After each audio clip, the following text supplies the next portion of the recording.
Welcome back to the present. If you're joining me for the first time, do me that kind favor, strike a like on the video, very, very important. If you're not yet subscribed, do me that honor by subscribing, and do not forget, lastly, to turn on your notification bell. So let's talk about the Rodri narrative that is being run. Right? We know Rodri gets away with a lot of niggling fouls, some technical fouls for some reasons. For some reasons, the English Premiership referees allow Rodri to get away with certain things. I understand it happens. There's nothing you can talk about that. But for some of you Manchester City fans to say this doesn't warrant a red card, you are insane. I'm biased towards Arsenal, but I could tell when Xhaka was getting in trouble for those red card offenses, he deserved those red cards in most cases. I'm not saying all cases. In those cases, I'm as objective enough to tell that some of those red cards were objectively deserved. This guy is holding a player by the neck. Now, if this is some kind of fetish Rodri enjoys behind closed doors, you do not have to bring it into the football game. We don't have to see what you enjoy behind closed doors. You can't be holding a fellow player by the neck.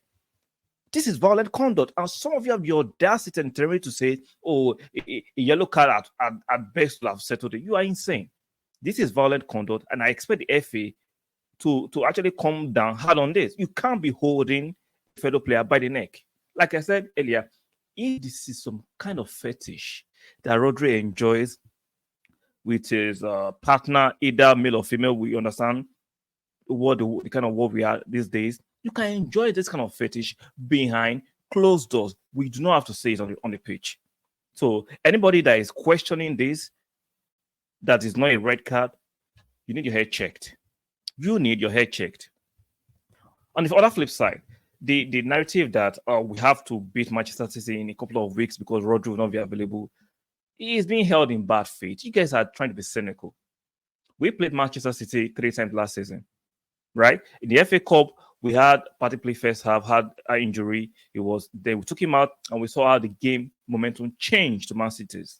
We played Man City at home at the Emirates with no Saliba. Right, I think no Saliba and Partey, we did not use that as an excuse for losing. Now, Manchester actually won that game objectively 4-1, and kudos to them. But we did not use the absence of Saliba, I think Partey, and I think Gabriel Jesus was just coming back from injury. We did not use that as an excuse for losing. Now, if Man City lose in a couple of weeks against Arsenal because Rodri be serving his 3-match suspension, you're not saying. You're now trying to frame it as if they lose against us because Rodri was not available. You can't run. You can't run with that narrative. You can't do that. If we didn't do that, you can't do that now. Injuries are part of the game. Suspensions are part of the game. Especially when we've lost these games against Man City, most of the time we've not had our strongest 11, and we don't use that as an excuse. So why would Man City fans and the rival fans be already plotting that if Man City lose, is because Rodri is not available, De Bruyne is not available. But if Man City win, how dare us lose without Man City not having De Bruyne and Rodri? You can't play both sides. You are trying to be slick. You are not going to play both sides. Now, there is no guarantee we should win that game. But I think as an Arsenal fan, we should have to win them, beat them at the Emirates.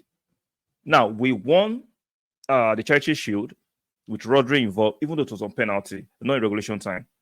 I expect this team Arsenal is building should be able to beat Man City at the Emirates.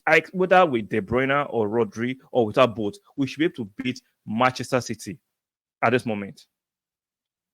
Hopefully, we don't have no other significant injuries. We should be able to beat Manchester City. And I was hoping they'll have their full strength squad. I don't care whether Rodri is missing or De Bruyne is missing. I think we are beating a formidable squad that can beat them. But what I don't like is this narrative of if we beat Manchester City in the coming weeks, they're going to use the excuse of Rodri not being there, the excuse of De Bruyne not being there. But on the flip side, when we had no Jesus, no Saliba, right? No Partey, who is fundamental to our midfield before we brought in Rice, you guys were not willing to listen to us. How convenient. It's very convenient that you guys are there plotting ahead in bad faith. I've been saying it. A lot of you just hate Arsenal fans for hating sake. I'm not saying some Arsenal fans do not indulge in some shit house and some F-free. I get it. It's part of football. But can we be fair and square sometimes? Can we be reasonable? Can we be objective and discuss these things in good faith? Let's not play these games. Rodri is a fundamental player for Manchester City, and I admit it. The key player. Just like Partey and Saliba were key players for us last season, and we're missing both when playing Man City, and we did not complain. So if we beat Manchester City, it's if. Even though I'm hoping, and I think we should be able to beat them. If we beat Man City, I don't bring that silly excuse of Rodri not playing or De Bruyne injured. I do not want to hear it. And there's another narrative that's being pushed that whether Rodri is missing or not, the main thing that holds Man City together is Pep.